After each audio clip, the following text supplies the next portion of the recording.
Hi everyone, it's Crafty Tina's. Welcome to my YouTube channel where I show you how to make pretty things and how to use a lot of your crafting equipment. Today's video, I'm going to show you how I made a fairy shadow box. Now, this is actually something for me. I am making these to go at my desk at work. I'm making a set of 3, so I have completed this one, and I wanted to show you all the details, and then I'm going to walk step by step how to make them so that you can make this as well. I am making a set of 3. They're not exactly alike. They're just highlighting 3 different fairies that have been cut out of black cardstock. This is a die cut. We're also going to use a die cut for mushrooms, a die cut for wildflowers, and a die cut for photo corners. If you want, and it's optional, you can use a die cut for a small tag, and that is how I'm going to hang it, because I'm just going to simply use a push pin. They are super lightweight because they're all paper or cardstock.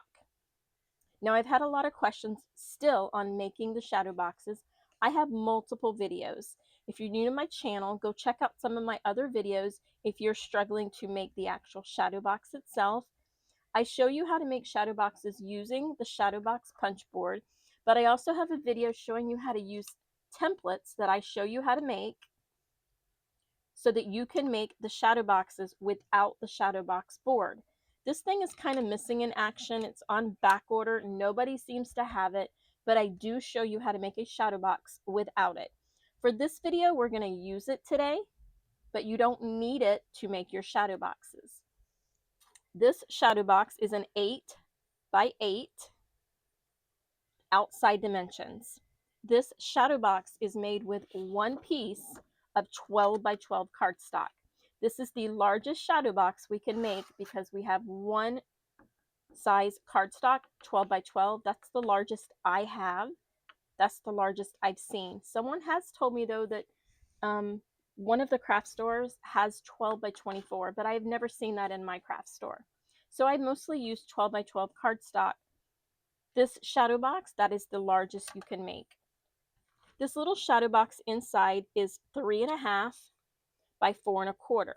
But you can make the inside shadow box any size you want it to be based on what you're going to put inside. Now, in order to make these shadow boxes, the only thing that's important is you need to know what your starting piece of paper size needs to be to make your shadow box. This little guy right here, he's not a square, he's a rectangle. And he is 4.25 by 3.5. So I have 3.5. Where's my 3.5 by 4.25? I'm on the wrong side. This is the outside dimensions, 3.5 by 4.25. And I've written the word fairy. I am going to add that to my spreadsheet. If you do not have the spreadsheet showing you how to get the proper size for your shadow box, this is on my Facebook page. It's in the files section, along with a bunch of other important little printouts that you can use to make more craft items. So check it out. But today's video, we're going to make the bigger frame. If you want to make the smaller frame, and again, that is 4.25 by 3.5. So you would have to start with a piece of cardstock that is 7.5 by 8.25. Make this frame whatever size you need it to be based on what you're putting on the inside.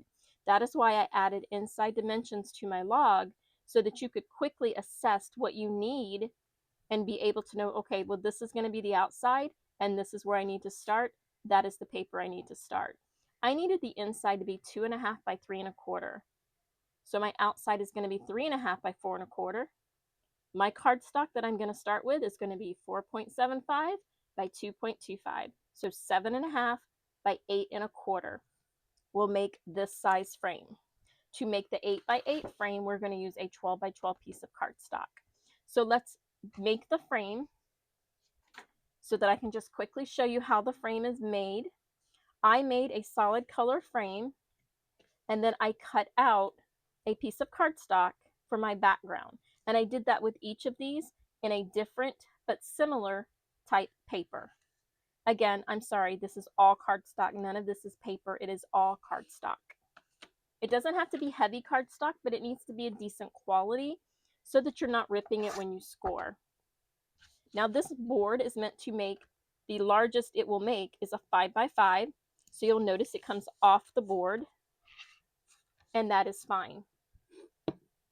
We don't need it to be all the way down anyway. You have to start with four sections on all four sides. So you're going to score all four lines on all four sides. This paper is textured and not as thick as I would like. So I am not going to be really heavy scoring this. And do not come off the edge that hard. You will rip your paper. Know how sturdy your paper is so that you know how much to score. If you score too hard, you're going to rip the paper, or you're going to make it so thin that it's going to rip as you make the edges.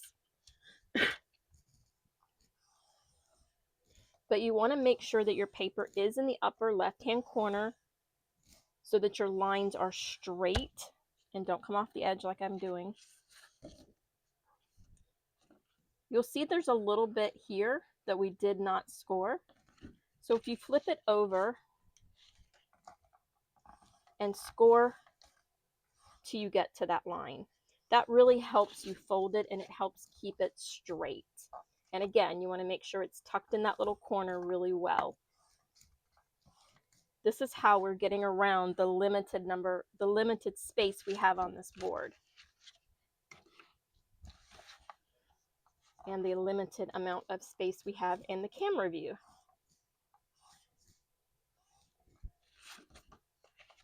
So I did not do this side, so I need to come all the way down.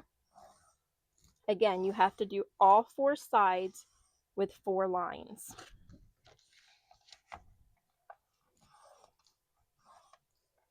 Once you have all of your scored lines, now it's time to punch. I'm not sure if you can see the scored lines, but we have 4 on all 4 sides. We're going to flip this around, and now we're going to use the punch. If this was a rectangle, it's best to start with the longest side. This is a square, so we're just going to start with one side. But pay attention to your side because you're only going to punch the top and the bottom. So you're going to punch, slide it over, punch again. You're going to flip, so you're staying on the same side. You're going to punch, slide it over, punch. Now you're going to flip it so that you can do the opposite side that you just did. You're going to do top and bottom, not sides. Punch, slide, punch. You're going to flip it so you stay on the same side. Punch, slide, and punch. Now, if we were not using a board, if we needed to make the shadow box without our board, we would have been using a template. And I grabbed the wrong template. The template would go in the corner so that you could cut the shape out. These little corners would get cut out using a template instead of a punch. And you would score your lines using a scoring board instead of the punch scoring board here. This is 1/2 inch because this is a 1/2 inch shadow box. So now let's make our shadow box. We need to fold our lines and give them a good crease. We need to fold all 4 in. Now, if you're using double-sided cardstock, you need to decide what the inside piece would be, and that needs to be face up when you're folding. This cardstock is the same color on both sides, but there is a texture on this side, and I want the texture on my frame instead of the inside. So that is why the smooth is on top and the textured is on the bottom. It does not matter which one you do, you just need to make that decision before you put your shadow box together. So now that I have folded all 4 sides, I'm going to start with the sides that have points. I want to make that into a square so that I have my shadow box. That means the bottom piece that has the points are going to be up against the bottom of your shadow box. Just like that, I have a nice pretty little square. I'm then going to lay it down. I'm going to take a hot glue pen. You can use any glue you want. I'm just going to put one little run and mash it down. With hot glue, it does not take a lot, but you don't want to use a hot glue gun. You want to use a hot glue pen. It puts out a much smaller amount of glue so that it's not thick and bulky underneath there. We're going to do the same thing on the other side. We're going to make a little square. Once we've made our little square, we're going to lay it down and we're going to put our hot glue underneath that bottom flap and press it down instantly because hot glue is quick. Now I don't have to worry about it drying, and I don't have to worry about, if I'm using double-sided tape, is that double-sided tape going to come off? Because the last thing you want to happen when you finish your shadow box is you don't want it to come apart. So now we're going to do the two straight sides. You have to make your square and let it roll underneath the edge of these mitered edges. Once you know it fits perfectly, look how perfect it is, then you need to add your hot glue underneath. But you have to also be able to press it down. So you're going to want to lay this flat, put your glue underneath. You're only putting your glue underneath this section, not the whole thing.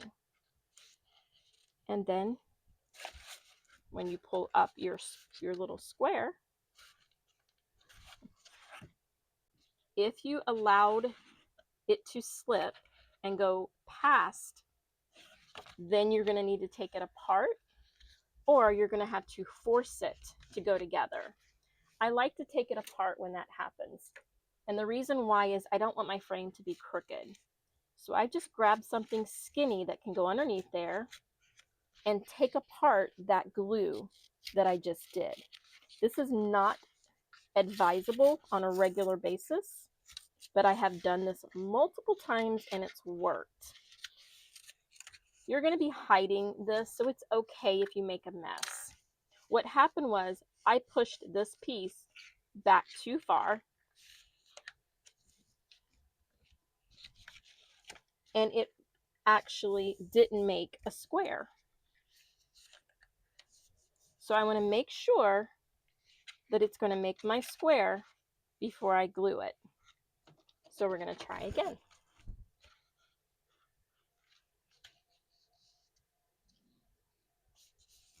The best part about paper is it's cheap. So if you mess it up, just throw it away and start over. It's not worth it. And that time it worked. So now we need to glue these corners. And the way to do that, and this has been a big question, is you're going to put a dot of glue right here on top of the piece that goes underneath the miter. Here and underneath. This corner goes underneath, and that's where your glue needs to be. If you are using hot glue, you have to be quick and confident that you're putting it in there properly, only because hot glue, like you just saw, is fast. And I have a little hot piece of hot glue I'm trying to get out. I still recommend hot glue. You just need to be able to put the glue, pull it with this hand, and immediately press the corners. So I'm going to place a dot here and here, and my hand's going to immediately pull it in and make sure my corners are square. The best part ever of using these decorative corners is that if you didn't quite get it closed, or you have some glue smudges, or you have a little gap and you're not happy with it, these decorative corners really cover up any mistakes or mishaps that you make.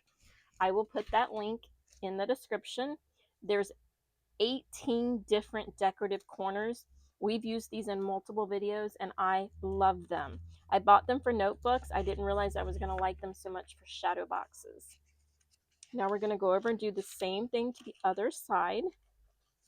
Make sure we get it underneath the little mitered cuts.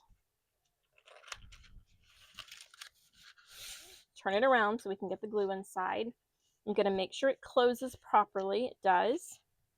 And I'm going to press that down. I'm going to take my hot glue pen. And now it fits. So now I'm going to turn it over here, and I am going to use two hands. I'm going to use this hand to hold it in and this one to make sure that the glue sticks.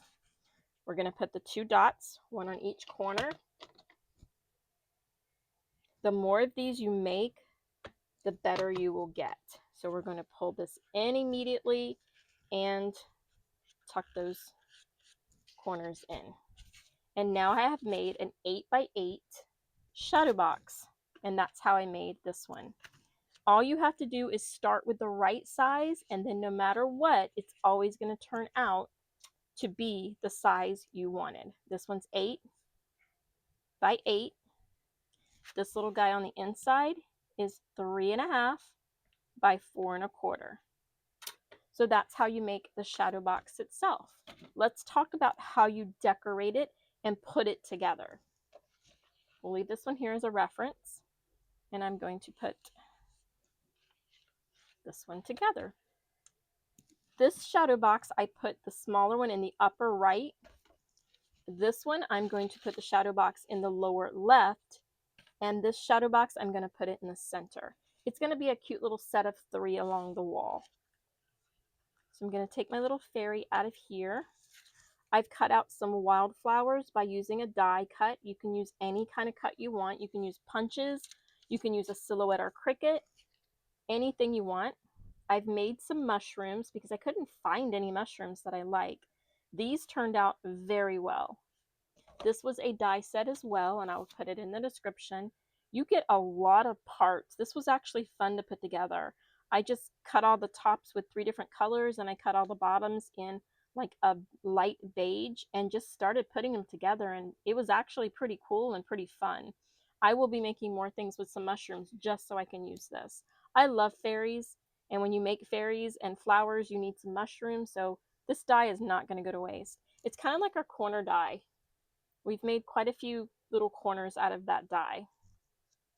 So besides the mushrooms, the corners, the fairy, and the wildflowers, the other thing you're going to need is you're going to need some moss if you want to put moss on it. Now, this is messy.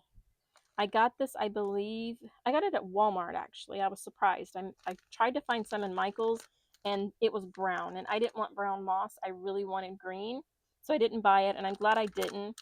This is going to make a lot of shadow boxes, so we may find some other uses for this moss. It is very pretty. It smells outdoorsy, and it's very different shades of green in there, so it's going to work great for these shadow boxes. This is messy, not as bad as glitter, but it's almost, because you're having to pull it apart to get little pieces to go on your shadow box. So I got this at Walmart. It's just 100% natural moss.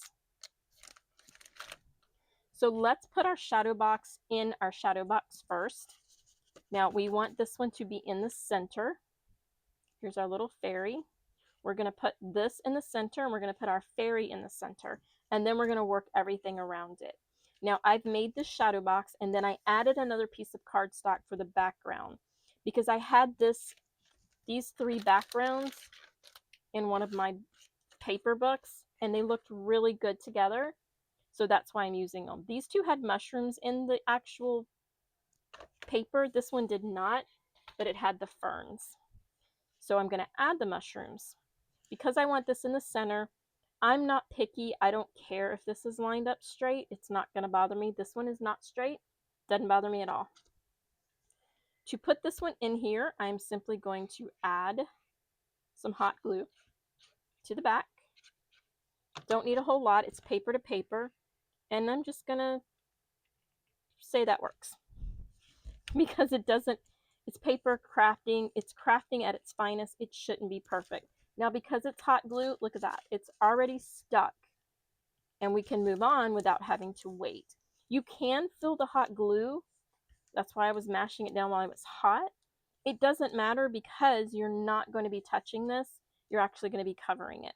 Now, the next thing I want to add is the fairy, and she's very delicate as far as the wings and the hands go, but she has a solid body. So I'm just going to put some hot glue on the body, and I'm going to put her straight here. I'm not going to glue her wings down. I want them to stand out like this one does. So we're just going to hold her by her wings. We're going to put a little hot glue here and there. Again, paper to paper, when it comes to hot glue, you don't need a lot. Now it looks like these fairies are holding something, so I've chosen to use a gem. And these are like multicolors, like you see the purple and green and gold. And make it look like they're holding the gem. Hope you guys can see that. I thought that gave it a really good look, and it didn't look like they were just sitting there. As you can see, this one over here looks like she's holding something as well, so she'll get a gem too. Now let's add the decorative corners. These corners come flat, and you're just going to fold along the perforated line so that they fit the corners. These corners will fit your shadow box even if you're using a different size shadow box. This is the 1/2 inch, but we've also made a 3/4 inch and a 1 inch, and these corners fit perfectly. This is the 3/4 inch. They still fit. And do I have the, I do have. This is the 1 inch, and they fit as well. They give it a different look because of the different sizes, but they work really good. Now all I'm going to do is put hot glue on each tab. I'm going to hold it and then slide it in place. I'm also going to get more hot glue out. This glue gun is wonderful. It stays charging on its little charging bed. It uses the mini glue sticks, and I have been using this more than any other glue lately. So I'm simply going to slide it in place and press the little edges for the hot glue to cool. And see how that covers up the crease in your corner? So if you have extra glue or you didn't quite get it closed properly, you're not going to notice. It's going to be really pretty, and no one's ever going to know but you. So let's do the other 3 sides. We're going to put some hot glue here and here. We're going to slide it into place. Because remember, once the hot glue touches paper to paper, it's done. This is not coming off. I would never attempt to take this off like I took off the side of that shadow box, because this is more delicate. It would just rip apart.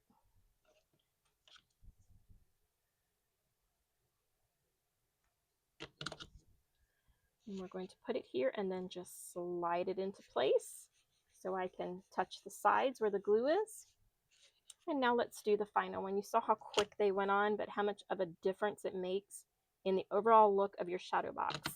You can make these for the holidays. You can make these any theme you want. You could make these for a boy's or a girl's room. Just use the theme of their bedroom. This would be really cute in like zoo animals or farm animals. I think you could do a lot with these. Now that we have our 4 corners, we have our fairy in the center. We even have our center shadow box. Let's add our back label. The best thing to do here is to make yourself a little mark, because you are going to want to center this the best you can. So I'm just simply going to put it on this grid and find my center. And I'm just going to make a little pencil mark. It's not going to be perfect. I just want some kind of little guide showing me what the center is. So now I'm going to hold it where I don't want the glue, so that I can come on the front side of your little tag, come back here and place it right where the pencil mark is. And then you can erase the pencil mark. It's going to be on the back. It's not going to matter anyway. But now I have my little tag. And you can put it as high up or as low as you want it. It's not going to matter. I just want to put a push pin there, and I think I'm going to put a little mushroom on my push pin, unless I can find a push pin with mushrooms on it. Now I have my holder, my corners, everything's ready to add my accessories. Now I'm going to add the wildflowers first, then I'm going to add the moss, and then the mushrooms. These wildflowers are a die set again. They're really cute. They're all one color. So if you want any color added to these, you need to color them yourself. Now, I have some scrap paper. I want to show you how to use an acrylic paint marker to add some color to this one stem. Now these are paint, so you need to shake them up. You can hear the little marble in there, or BB, whatever it is. You want to shake these up really good. These are not the same as markers. These are paint. So it's going to be thicker and it is going to last longer. It is a much thicker type. It's more like paint and a little fine tip. But this has little bitty circles on the end of each branch. So I am simply going to make sure you push up and down to get your paint coming out. I am simply going to add some paint to each little circle, and I'll show you up close in just a second. This changes it from being one color to being two, but it also gives it a more realistic look. It's not something that's time consuming, costly. You can get a whole box of these for less than $20. I use these on wood. That's the reason I had them. I was making some wooden hair barrettes. So now I have a really cute, and if the paint doesn't go all the way to the end, you can continue marking it. Sometimes when you have it down on paper, you can't see that it's not to the end. You can also wait for this to dry and go over it again, and that would give it a little raised texture. If you don't want to use paint pens, you can also put glue and add glitter. So if I wanted to do that on any of these things, in fact, this one actually has flowers, 1, 2, 3 little flowers. I can paint them. I'm adding some orange to this to help with the mushroom look. I love this one. It reminds me of like cattails. If you did like a brown in here, it would really stand out. I'm going to add some orange because I really want some orange coloring. So I'm just going to randomly color this. I'm not even going to pay attention to where I'm supposed to color. I'm not going to color the whole thing. I want it to be very random, very splotchy, just to see, just so we can get some color on here without anything else. And as you can see, I randomly did that. Just color wherever I want. I can't color or draw, so being able to do this, to me, is fun. Here's one that I added a darker shade of beige to the tops. This is how you can take a simple die cut and turn it into a special color matching item for your shadow box. And you can do this for card making or for notebook making as well. So now I want to come in here and I want to add some of these so that I can build up a nice little corner. I'm just going to place a dot on a couple of the different leaves and toward the bottom. I don't want to glue everything down. I want it to look loose. I don't want it to be flattened. We're going to save the ones I just painted so that they can dry a little bit. And they do dry very fast. This one I just put paint on the stem. I'm not going to put paint, or I'm not going to put glue on the tops. When you're done, you can use a pair of tweezers to get the hot glue stringies out of your way. Now you want to layer these. They're all very skinny, very small. You want to kind of build up the different layers with the different colors. We're even going to add a little fern here. I thought was appropriate since there are ferns in the background of this paper. Again, I don't want to glue everything. I just want to build up a little wildflower patch. And because this is the center, I want to do some on the other side as well. So I'm actually going to put this one in the background to add a little bit of light color before I add some darker color to the top. And add this little guy. And again, just randomly putting some hot glue on some of the leaves. There's no right or wrong way to do this. The best part is to be creative and have fun. It's what crafting is all about, is fun. Okay, so now these should be pretty much dry. Let's shake them out a little.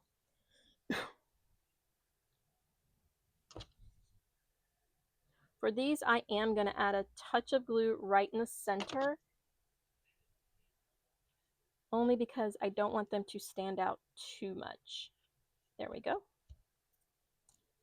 Now this little guy, I think he's ready. For the most part, he is.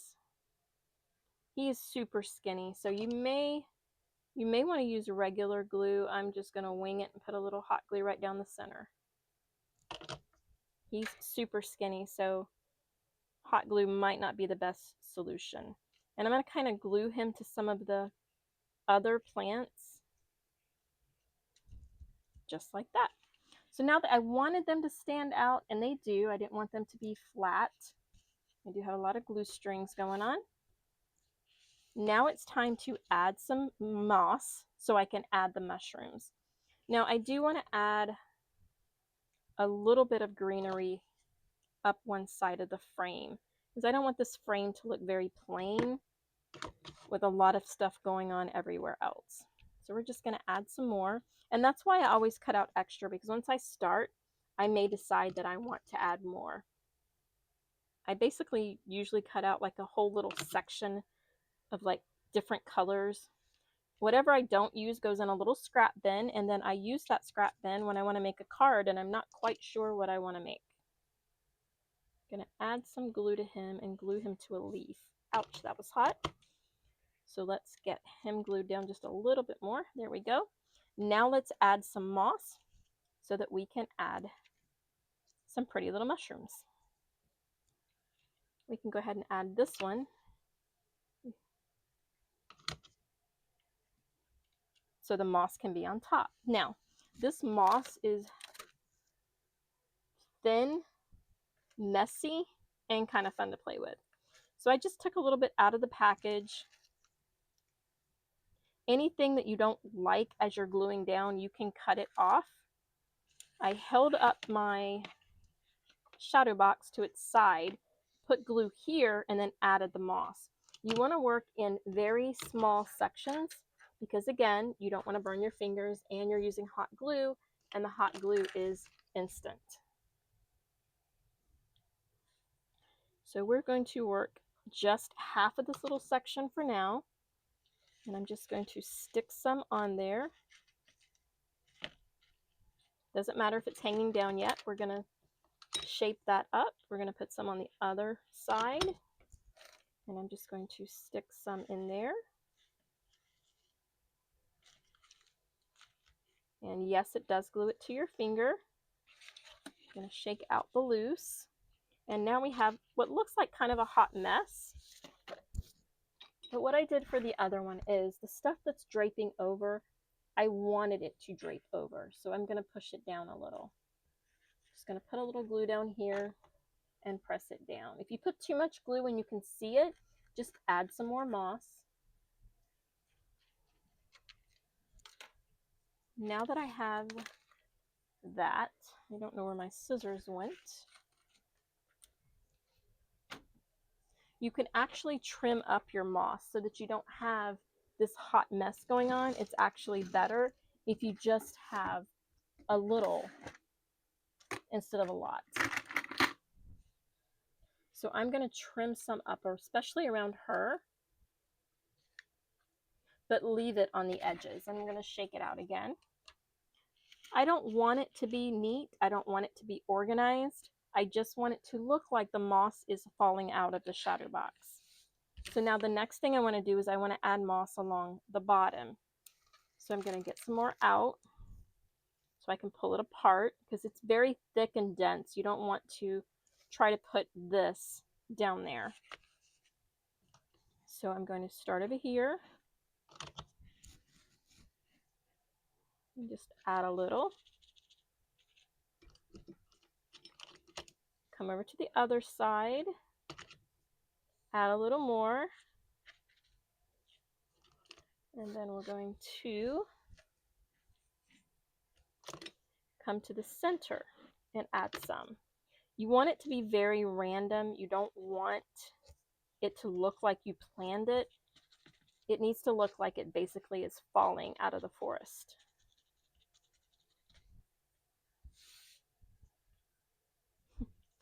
And you always have the glue strings.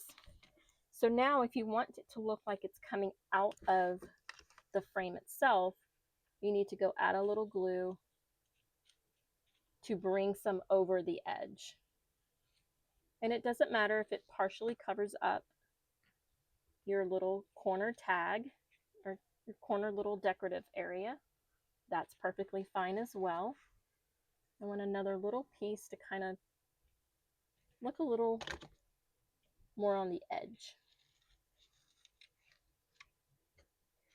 And before I smash it down, I'm going to add some there so you can't see the glue, although it's gluing it to my finger.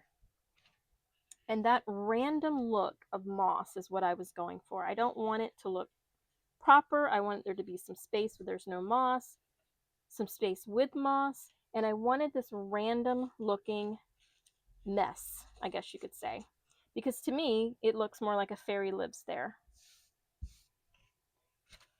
Let's compare it to the original.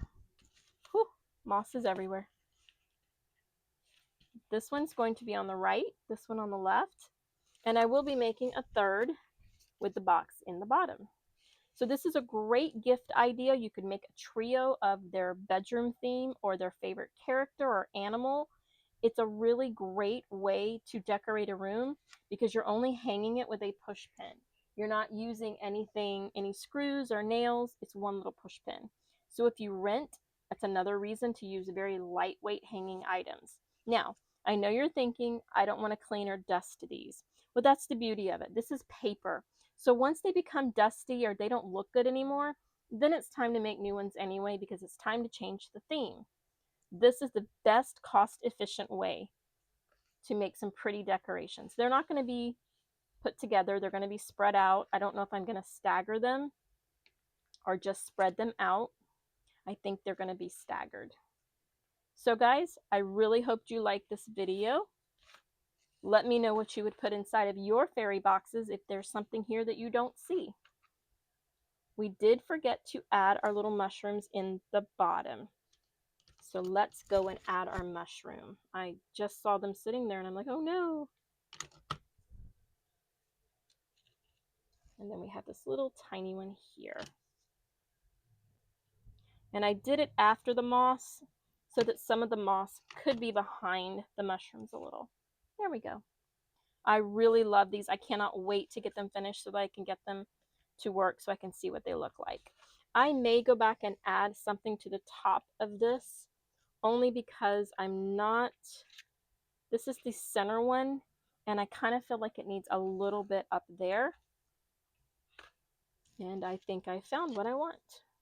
I am just going to put me a straight line of hot glue. And because this has these ferns as the background, I'm going to add me some ferns to the front. And I will dig me out another tiny mushroom to go right in the center. Much better, right? We have moss everywhere. I'm going to have to clean the craft room before I can do another video. But make sure you like and subscribe so you can check that next video out. I've got a lot more stuff coming, especially with different punch boards as I just ordered a few new ones and we're going to be playing with them next. I hope you enjoyed it, guys. Enjoy your weekend and as always, happy crafting.